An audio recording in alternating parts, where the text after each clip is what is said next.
네, 오늘 우리에게 주시는 말씀은 신약성경 사도행전 16장 6절부터 10절까지 말씀입니다. 사도행전 16장 6절부터 10절까지 말씀을 세번역 성경으로 우리 한 목소리로 같이 읽도록 하겠습니다. 시작. 아시아에서 말씀을 전하는 것을 성령이 막으심으로 그들은 부르기아와 갈라디아 지방을 거쳐가서 무시아에 가까이 이르러서 비두니아로 들어가려고 하였으나 예수의 영이 그것을 허락하지 않으셨다. 그래서 그들은 무시아를 지나서 드로아에 이르렀다. 여기서 밤에 바울에게 환상이 나타났는데 마케도니아 사람 하나가 바울 앞에 서서 마케도니아로 건너와서 우리를 도와주십시오 하고 간청하였다. 그 환상을 바울이 본 뒤에 우리는 곧 마케도니아로 건너가려고 하였다. 우리는 마케도니아 사람들에게 복음을 전하기 위하여 하나님께서 우리를 부르신 것이라고 확신하였기 때문이다. 아멘. 오늘은 사도행전 16장 6절부터 10절 말씀을 통해서 여러분과 함께 사람의 계획과 하나님의 때라고 하는 제목으로 하나님의 뜻을 헤아려 보겠습니다. 사람은 누구나 자기 스스로 자기의 길을 계획합니다. 단기적인 계획도 세우고 또 장기적인 계획도 세우죠. 계획을 세우는 일은 사실 우리 몸으로 치면 이 뼈대와 같습니다. 그래서 어떤 일을 단단히 고정시켜서 그것을 흐트러뜨리지 않게 만들고 내가 최초에 구상했던 일을 제대로 잘 추진할 수 있도록 합니다. 앞으로 일어날 일을 미리미리 예측하고 또 그 과정에서 발생할 수 있을 만한 여러 위험 요소나 또 방해 요소를 사전에 제거하면서 그 계획을 차곡차곡 차근차근 추진하는 일은 개인이 세웠던 그 목표를 달성하는 데 있어서 굉장히 중요한 부분이라 하겠습니다. 그렇지만 모든 계획이 꼭 우리의 바람과 예측대로 흘러가지는 않습니다. 때로는 그 계획이 좌절되기도 하고 난관에 봉착하기도 하죠. 예상치 못했던 상황 때문에 또 한참을 돌아가기도 하고 시간을 늦추는 일도 있습니다. 그렇게 불가피한 상태에 마주하게 될 때 여러분들은 어떻게 반응하십니까? 어떻게 여러분들은 생각하시죠? 오늘 본문에 나타난 이 바울의 일화를 통해서 그 대답을 각자가 한번 찾아보시기 바랍니다. 바울은 본래 예수 믿는 사람 잡으러 다니던 사람이었어요. 그 유대교에 매우 깊숙하게 들어가 있었던 사람이었기 때문입니다. 빌립보서 3장 5절과 6절을 보면 바울이 자기의 원래 출신을 이렇게 고백하는 대목이 있습니다. 원래 바울은 유대인이었습니다. 유대인 남성들이 늘 그랬듯이 바울도 난 지 8일 만에 할례를 받았습니다. 할례가 뭔지는 다 아시죠? 할례란 신체적으로 그 표피를 자르는 일이긴 하지만 영적으로 또 신앙적으로는 하나님과 이스라엘 백성 사이에 맺는 언약의 징표였습니다. 하나님은 이스라엘 백성의 신이 되어주시고 이스라엘 백성은 하나님께 예배를 드리는 하나님의 백성이라는 약속의 그 표시가 바로 할례였습니다. 이 할례를 받은 사람, 하나님의 율법을 받은 그 족속이란 뜻이죠. 또 바울은 이스라엘 족속 총 12지파 중에 베냐민 지파에 속했던 사람입니다. 근데 이 베냐민 지파는 왕족입니다. 이스라엘의 첫 번째 왕이었던 사울이 이 베냐민 지파 출신이었습니다. 그리고 바울은 자기 자신을 말하기를 나는 히브리인, 평범한 히브리인이 아니고 히브리인 중에서도 아주 엘리트 히브리인이었다. 히브리인 중에 히브리인이었다. 그렇게 고백을 하고 율법으로는 바리새인이었고 열심으로는 교회를 핍박하고 율법을 아무리 뒤져봐도 그 율법에 죄를 지었거나 허물이 있는 흠이 없는 의로는 흠이 없는 자라고 그렇게 이야기를 했습니다. 한마디로 말하면 유대교 율법에 굉장히 충실한 그런 사람이었습니다. 이랬던 바울이 예수 믿는 그리스도인들을 잡기 위해서 다메섹이라고 하는 도시에 가다가 그 길에 부활하신 주님을 만나고 완전히 사람이 바뀌게 되죠. 예수님을 만나고 그분을 이제 자신의 주님으로 확실히 믿고 영접한 이후에 바울은 예수 믿는 자를 색출해서 색출해서 잡아다가 가두려고 했던 그 열정을 예수를 전파하는 열정으로 바꿉니다. 예수 믿는 사람들을 하나라도 잡아서 유대교 사회 안에서 내가 실적 좀 올려보리라 했던 그 욕망이 있었는데 이제는 예수를 만나고 예수님께서 우리의 참된 주님이시고 구세주시라는 것을 한 사람에게라도 더 전파하고 한 곳에라도 더 전파하겠다는 간절한 열망으로 바꾸게 된 사람입니다. 바울이 이방인을 위한 사도를 자처했습니다. 잘 아시지만 이 이방인을 위한 사도란 말은 이 협소한 유대 지역에서만 복음을 전하는 게 아니고 여기를 벗어나서 저 이방 세계의 헬라인들, 우리와 같은 비유대인들 이런 사람들에게 복음을 전하겠다는 나는 그곳에 가서 그들에게 복음을 전하겠다는 소명을 품게 됐습니다. 바울은 이 과정에서 갖은 위험과 고초를 겪기도 했습니다. 그러면서도 복음을 증거하고 주님의 교회를 곳곳에 세우는 일에 전력을 다했습니다. 바울이 교회를 세우고 복음을 증거하는 일은 결코 쉬운 일이 아니었습니다. 성경을 읽어보면 언제나 핍박이 있고 언제나 쫓겨나는 그런 일, 쉬운 날도 없고 안전한 날도 없는 불안한 날의 연속이었습니다. 그래서 고린도 후서 4장을 보게 되면 바울이 자기의 형편을 이렇게 고백합니다. 사방에서 나를 우겨쌌다.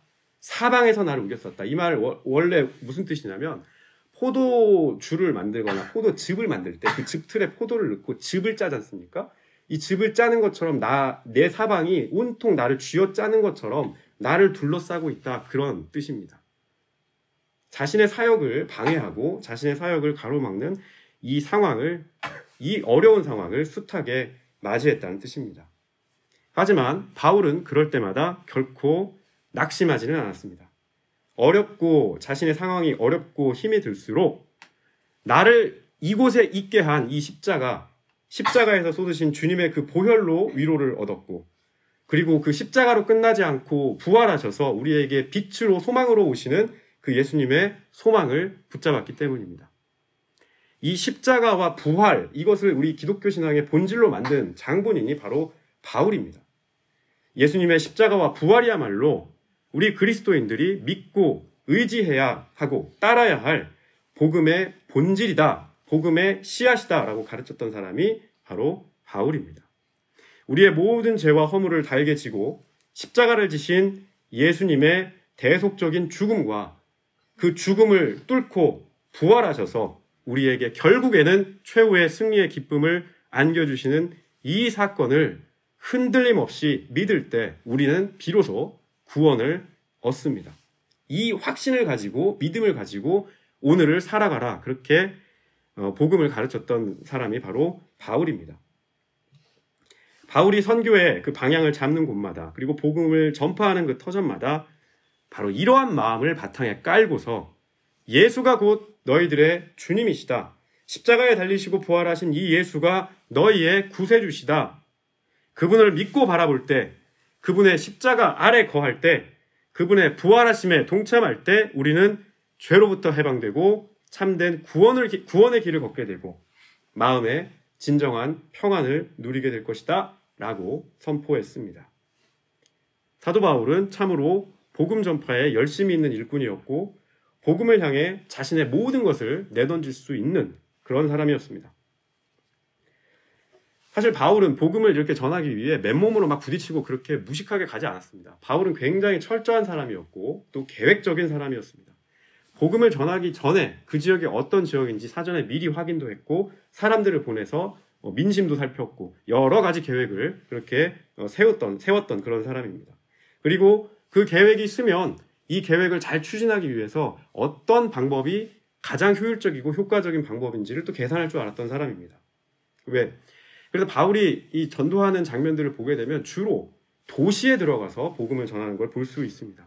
사람이 그렇게 많지 않은 인적이 드문 시골이나 이런 데 가서 한 사람 붙잡아 놓고 예수 믿으세요라고 하는 것도 물론 중요하지만 바울은 사람이 많이 모여 있는 곳에 가서 회당이나 광장에 가서 연설을 하고 복음을 증거하고 거기에서 복음을 받아들이는 사람을 통해서 또 복음을 다른 곳에 퍼뜨리는 이런 방식으로 복음의 선교의 전략을 세웠습니다. 이런 바울이 오늘 어떤 지역을 향해서 발걸음을 옮기고 있습니다.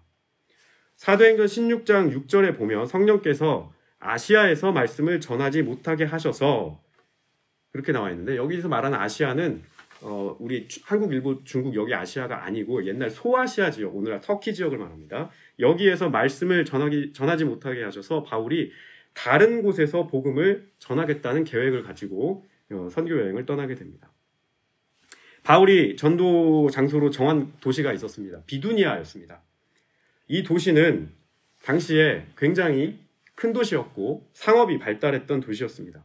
이 상업이 발달했다는 말은 시장이 있었다는 말이고 이 시장이 국제시장이 있었다는 말은 여러 군데에서 사람들이 모여서 물건을 서로 통용했다, 주고받았다 이제 그렇게 볼 수가 있겠습니다. 그러니 다양한 민족, 다양한 언어, 다양한 사람들이 모여서 거기에서 복음을 받아들일 수 있는 조건이 마련된 셈입니다. 바울이 가지고 있었던 본래의 선교 전략에 딱 들어맞는 도시였습니다.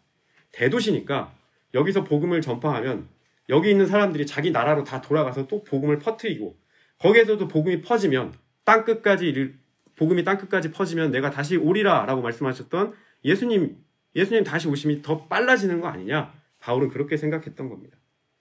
그렇게 생각을 해서 이 비두니아라고 하는 도시에 복음을 전하러 지금 가고 있습니다. 6절과 7절을 보게 되면 이 바울이 지나갔던 그 지역들이 나타나는데요. 성경에 부르기아, 갈라디아, 무시아 이런 지역들을 지나서 비두니아까지 가게 됩니다. 그래서 제가 이제 지도를 펴봤죠. 지도를 펴서 이거 얼마나 될까 거리 계산을 한번 해봤습니다. 대략 495km 정도 됩니다. 약 500km라고 하고 500km면 서울에서 부산까지가 430km 정도 되죠. 그러니까 서울 부산 거리를 지금 이렇게 간 거예요. 걸어서. 당시에 거기는 배로 가는 길이 아니었고 또 육로였습니다. 순전히 발로 걸어서 가야 하는 그런 길이었습니다. 그리고 6절 말씀을 보게 되면 갈라디아 지방으로 갔다 이렇게 되어 있는데 이 지방이란 말 이게 다른 성경에는 갈라디아 땅으로 갔다 그렇게 되어 있는데 이거 원래 어떤 땅이냐면 포장도로가 아니고 길이 아니에요. 길이 아닌 길. 그냥 길이 아닌 길을 이렇게 간 겁니다. 그러니까 도로가 잘 닦인 것도 아니고 또 구불구불한 길이고 또 때로는 길이 아닌 길을 건너야 하고 또 가끔은 길을 내면서 가야 하는 길이 바로 비두니아로 가는 길이었습니다. 여러분들 바울이 얼마나 복음 때문에 고생을 하면서 이 도시를 향해 가는지 한번 상상해 보시기 바랍니다. 왜 바울이 고생을 이렇게 사서 하고 있을까요? 왜 바울이 이렇게 고생스럽게 이 길을 가고 있을까요? 그것은 바울의 목표가 분명했기 때문입니다. 이 도시에 비두니아라는 도시에 들어가면 모든 것이 자기 계획대로 잘 되리라 복음을 증거하겠다는 계획인데 이거 잘 되리라 라고 하는 하나님도 날 도와주시겠지 복음 증거인데 이 확신이 있었기 때문에 그러지 않았겠습니까? 어찌됐든 바울이 이 500km 가까운 긴 거리를 다 소화하고 지금 도시에 들어가기 직전 그 직전에 있습니다. 7절 말씀에 무시아 앞에 이르러 비두니아로 들어가고자 하였으나 다른 성경에는 가고자 애썼으나 애쓰되 그렇게 돼 있어요. 가고자 노력했다는 뜻입니다. 이 도시로 들어가기 위해서 이제 숨도 좀 고르고 계획도 다시 한번 점검하고 같이 간 동역자들이 있을 거 아니에요. 동역자들하고 다시 어떻게 전략도 다시 한번 호흡도 맞춰보고 함께 손 모아서 기도도 힘차게 한번 하고 자 이제 저 도시로 들어갑시다. 그렇게 시도했는데 그럴 때마다 번번이 실패합니다. 몇 차례에 걸쳐서 시도를 했는데 계속 들어가지 못합니다. 아까 제가 말씀드린 본문에 들어가고자 애쓰되라고 되어 있어요. 애쓰되. 이 애쓰되라고 하는 말, 이 문법으로 보면 미완료 형태예요. 여러분 미완료가 뭔지 아시죠? 완료가 안 된 거예요. 완료될 때까지 계속한 거예요. 그러니까 이 사람은 성공할 때까지 자기 목표를 이룰 때까지 그 비두니아라고 하는 성벽을 계속 두드린 겁니다. 계속 들어간 겁니다. 그렇게 자신의 계획에 맞게 이 계획이야말로 하나님의 뜻이라고 확신하면서 이 비두니아라는 도시에 들어가려고 합니다. 근데 여기에 중요한 말씀이 한 가지가 등장합니다. 바울이 그렇게 노력을 했음에도 불구하고 그가 이 도시에 들어가지 못한 이유가 나옵니다. 그 이유는 예수의 영이 그것을 허락하지 않았기 때문입니다. 아마도 바울은 뒤늦게 그것을 깨달은 것 같습니다. 몇 차례 들어가려고 애를 썼지만 번번이 실패하자 그 실패 그리고 또 실패를 경험하면서 비로소 이게 주님께서 인정하지 않는 길일 수도 있겠구나 주님께서 허락하지 않는 길이구나라고 하는 것을 깨닫게 된 겁니다. 인정하게 된 겁니다. 아니 500km를 그 고생을 해가지고 여기까지 걸어왔는데 다른 것도 아니고 내가 어떤 사리사욕을 채우기 위해서 지금 500km를 걸어온 게 아니고 그저 주님의 복음을 전하겠다는 일념으로 여기까지 난관을 뚫고 왔는데 왜 주님께서 내 길을 막으실까? 왜 주님은 이 길과 이 방법을 허락하지 않으실까? 도대체 여기서 주님이 나를 막으시면 나는 어디로 가야 하지? 모르긴 몰라도 이러한 과정들을 바울이 거쳤을 겁니다. 이런 과정들을 거쳐가면서 그 질문을 안고 주님께 나아갔을 겁니다. 예수의 영이 허락하지 않은 이 길, 이 비두니아라고 하는 저 도시로 올라가고자 했던 이 길, 결국 바울은 이 도시를 단념해야 했습니다. 그리고 올라가려고 했던 그 도시를 방향을 바꿔서 8절 말씀에 보면 무시아라고 한 도시를 지나서 드로아로 갔다 이렇게 되어 있습니다. 원래는 드로아로 내려갔다라는 뜻입니다. 올라가려고 했던 그 자리가 이제는 내려가는 자리로 바뀌게 된 겁니다. 모든 계획이 다 틀어지고 개인적인 욕심으로 사욕을 부리기 위해서 온 것도 아니었는데 계획이 다 틀어졌습니다. 그냥 저 도시에 들어가서 복음 하나 전하겠다 이 일념으로 여기까지 왔습니다. 나 위해서 한 것도 아니고 하나님을 위해서 하겠다고 왔습니다. 근데 왜 하나님, 왜 이 일을 허락하지 않으십니까? 저 성에 올라가서 많은 사람들이 모인 광장에 서서 담대하게 복음을 전하겠다고 그 계획을 세웠는데 하나님 왜 이 일을 막으십니까? 제가 바울이었다면 그리고 아마 여러분이 바울이었다면 그 입장이었다면 그와 비슷한 입장에 여러분들이 처하시게 되신다면 아마 이런 질문을 하나님께 하게 되실 겁니다. 철저히 계획하고 먼 거리를 이동하는데 수고도 아끼지 않고 몇 번의 실패에도 포기하지 않고 오직 복음 하나 바라보고 그거 증거하겠다고 그 믿음으로 도전을 했는데 왜 주님께서 그 일을 지금 허락하지 않으실까요? 세상의 눈으로 또 세상의 잣대로 판단으로 이렇게 보면 지금 바울은 목적을 달성하지 못한 실패자처럼 보일 수 있습니다. 목표에 이르지 못한 패배자처럼 보일 수도 있습니다. 계획이 다 어그러졌고 또 패배에 쓴 맛을 봤기 때문이죠. 그러고 난 뒤에 들어가지도 못하고 드로아라고 하는 곳으로 내려가는 그저 한없이 초라해 보이는 모습일 수도 있습니다. 그러나 그것은 세상의 판단과 세상의 눈일 뿐입니다. 오늘 말씀을 보게 되면 하나님의 시점과 하나님의 계획과 하나님의 뜻은 바로 그 내려가는 길에 있다는 사실을 우리는 볼 수 있습니다. 드로아라고 하는 이 조그만 항구 도시, 비투니아하고는 비교도 안 되게 아주 조그마한 도시입니다. 이 조그만 항구 도시, 이 도시로 바울이 내려가는 그 길, 거기에 주님의 진짜 계획이 숨어 있었습니다. 9절 말씀을 보게 되면 드로아라고 하는 곳에 내려온 이 바울에게 그 밤에 환상 하나가 나타납니다. 밤에 나타나는 것을 보니까 아마도 바울이 잘 때 꿈을 나타나실 것 같습니다. 밤에 환상이 바울에게 보이니 마케도니아 사람 하나가 바울 앞에 서서 우리를 도와주십시오라고 그렇게 간청하였다. 말씀은 이렇게 얘기합니다. 주님의 계획은 바울이 세웠던 계획과 다른 곳에 있었습니다. 지금 이 순간에 주님께서 원하시는 것은 바울이 원했던 것과 달랐습니다. 바울에게 복음에 대한 열정이 없다는 말이 아닙니다. 그에게 하나님을 향한 사랑이 없다는 말도 아닙니다. 그가 예수 등에 업고 세상에서 이름 좀 날리겠다고 그렇게 출세욕에 사로잡힌 욕망덩어리다 이런 말도 아닙니다.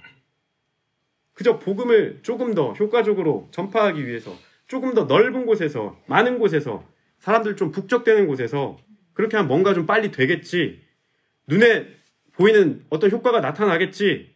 뭐 이런 생각 정도였어요. 이런 생각 정도였는데 이 생각으로 가고 싶었지만 주님의 진짜 관심과 주님의 진짜 계획은 지금 어디에 가장 복음이 필요한가에 있었습니다.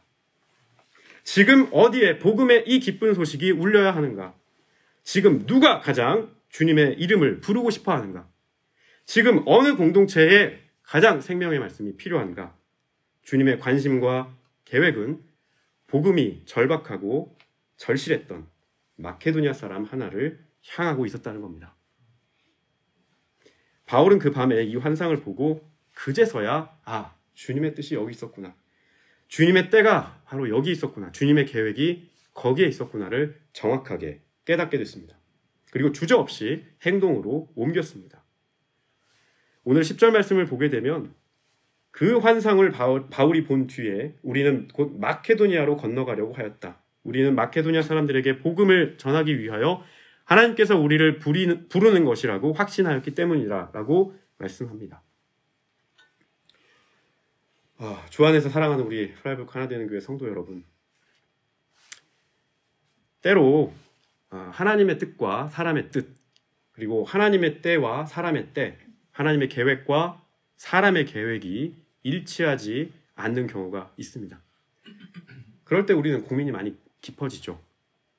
더군다나 그 뜻과 계획을 내 마음속에 어떤 사심도 품지 않고 하나님을 향한 순수한 마음과 열망 때문에 세웠던 것이라면, 그런데 그게 좌절되는 것이고, 그런데 그게 저지되는 상황이라면 그러한 고민은 더 깊어질 겁니다. 내가 무슨 악감정이 있어서, 내가 무슨 욕망이 있어서 이런 게 아닌데 왜 하나님은 내게 길을 열어주지 않으실까? 왜 하나님은 번번이 이렇게 하려고 했는데 그 시도를 막으실까? 노력을 안 한 것도 아니고 기도가 부족한 것도 아니고 그냥 순수하게 그분께 영광을 올려드리려는 마음에서 시작한 계획인데 왜 자꾸 이게 이루어지지 않을까? 이러한 고민에 사로잡힐 겁니다. 마음에 하나님을 믿고 신앙을 가지고 계신 분들이라면 이런 경험들은 한두 번쯤 다 있으셨을 겁니다. 때로 하나님의 뜻을 그래서 이렇게도 합니다. 때로 하나님을 인정하지 않고 내 마음의 완악함이 너무 강해서 하나님 뜻을 그냥 내 뜻하고 막 억지로 막 이렇게 맞춰보려고도 하고, 그리고 하나님 이렇게 자꾸 이렇게 설득해 보려고도 하고, 또 심지어는 하나님과 싸우기도 하고, 요나처럼 하나님의 뜻과 정반대로 가보려고 하나님께 저항하기도 반항하기도 하죠. 그러다가도 계속 뭔가 막혀있는 이 상황이 바뀌지 않는다는 현실을 받아들이고, 그리고 결국에는 우리는 내려가는 길을 택하게 됩니다. 그런데 진짜 하나님의 답은 바로 거기에 있습니다. 진짜 하나님의 계획은 여러분들이 내려가는 그 자리에 있습니다. 방향을 바꾸고 가던 길을 돌이켰을 때, 오늘 본문에 나타나 있는 말씀처럼 드로아로 내려갈 때 우리는 비로소 하나님의 때와 뜻이 무엇인지를 생각하게 되고 묻게 되고 찾게 됩니다. 바로 그겁니다. 내려감. 드로아를 향해 내려감입니다. 그 자리에 주님은 우리에게 주실 환상 하나를 가지고 기다리고 계십니다. 자신을 낮추고 자신을 비우고 주님의 때와 계획이 무엇인지를 묻는 그 내려가는 자리에서 우리는 우리를 향하신 주님의 대답과 우리를 부르신 주님의 계획이 무엇인지를 확인할 수 있습니다. 그리고 한 가지 더 기억할 게 있습니다. 원래 바울의 본래 계획이 소아시아에 복음을 전하려고 했던 거였습니다. 근데 그 계획이 뒤틀어져서 지금 마케도니아 유럽 지역입니다. 이 유럽 지역에 넘어와서 복음을 전하게 되죠. 근데 나중에 시간이 지나서 소아시아에 복음을 전하게 됩니다. 소아시아에 복음을 전하려고 했던 이 바울의 원래의 계획도 하나님이 이루어 주셨습니다. 순서가 조금 달랐을 뿐입니다. 하나님의 뜻은 지금은 마케도니아, 그 다음 빌립보, 데살로니가, 고린도와 같이 이 동유럽에, 이 동쪽 유럽에 복음을 간절히 듣고 싶어하는 그런 사람들에게 가서 네가 복음을 전해라. 이게 그 당시에 하나님의 뜻이었고, 거기에 주님의 교회를 세우고 복음을 철저하게 증거한 이후에 바울은 다시 에베소라고 하는 곳으로 넘어가서 3년 동안 그곳에서도 복음을 전하고 교회를 세우게 됩니다. 우리 성도님들 이 사실을 잊지 말고 기억하시기 바랍니다. 내가 하나님 앞에서 양심 있게 믿음으로 행동했다고 하지만 그게 저지될 수가 있습니다. 그럴 때 이 순서가 아닌가 보다. 바울도 그랬듯이 이게 하나님께서 지금 원하는 이 뜻은 아니신가 보다. 이 방향이 아직은 아닌가 보다. 그렇게 묵상해보고 하나님의 뜻을 구해보시기를 바랍니다. 오늘 바울과 같은 상황이 여러분들에게도 오신다면, 혹시 지금 현재 바울과 같은 그런 상황에 처해 계신다면 잊지 마시기 바랍니다. 주님께서 우리에게 답을 주시는 그 자리는 우리의 가지고 있는 계획과 생각을 잠시 비우고 드로아로 내려가는 그곳에 있음을 기억하시기를 바랍니다. 그 내려가는 그곳에 주님의 때와 계획, 그리고 주님의 뜻을 먼저 묻고 나의 것은 잠시 내려놓는 바로 그 자리에서 주님께서 응답하십니다. 그 응답을 듣고 그리고 난 뒤에 비로소 내 원래의 계획도, 내 원래의 뜻도 순서에 따라 이루어지게 된다는 그 사실을 기억하시기를 바랍니다. 하나님께서는 그분의 뜻에 맞게 부르시고 택하신 이들을 결코 버리시지 않습니다. 결코 외면치도 않습니다. 그리고 꼭 사용하시고 쓰십니다. 이 사실을 굳게 믿으시고 하나님의 때와 하나님의 뜻을 물어가며 한 걸음 한 걸음 나아갈 수 있는 주님의 귀한 백성들 되시기를 기도하겠습니다. 다 같이 기도하시겠습니다. 주님, 때로 우리의 뜻과 계획이 잘 이루어지지 않아서 우리가 고민하거나 또 헤맬 때가 있습니다. 그러나 오늘 바울 사도의 선교 여정을 통해 보여주셨던 것처럼 먼저 주님의 계획과 뜻을 구할 수 있도록 주님 앞에 낮은 마음으로 나아갈 수 있는 믿음을 허락하여 주시옵소서. 우리에게 허락하신 재능, 뜻, 포부, 계획, 여러 바람, 그 모든 것이 주님 안에서 풍성하게 열매를 맺는데 우리의 순서, 우리의 뜻만 내세우지 않도록 늘 지켜주옵소서. 주님께서 지금 가장 나에게 필요로 하는 일이 무엇인지 먼저 귀 기울이게 하시고 우리의 마음을 내려놓고 주님께서 준비하신 그 대답을 듣게 하시고 주님 뜻에 곧 순종하게 하여 주시옵소서. 사랑하는 우리 프라이브루크 하나되는 교회 온 성도가 하나님의 뜻과 계획에 따라 하루하루를 살아가도록 늘 지켜주시고 인도해 주옵소서. 주님의 몸된 이 교회를 통하여 복음이 전파되게 하시고 마케도니아 사람처럼 복음 듣기를 간절히 원하는 영혼을 살리는 귀한 역사가 이루어지게 하여 주시옵소서. 주 예수 그리스도의 이름으로 기도합니다. 아멘.